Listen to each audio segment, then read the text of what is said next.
Thank you, President.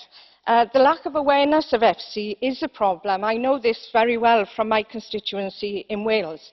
And it's a particular issue in the cultural sector, a sector which makes an increasing contribution to the economy.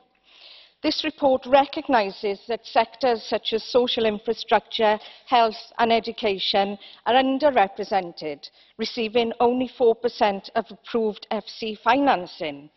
Culture and education represent a tiny percentage of that 4%.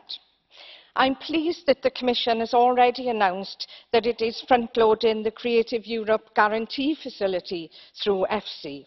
But concern was expressed in the Culture and Education Committee that funding had been diverted away from the Horizon 2020 budget, and despite being assured that the money would still reach the university sector through EFSI, this has not happened.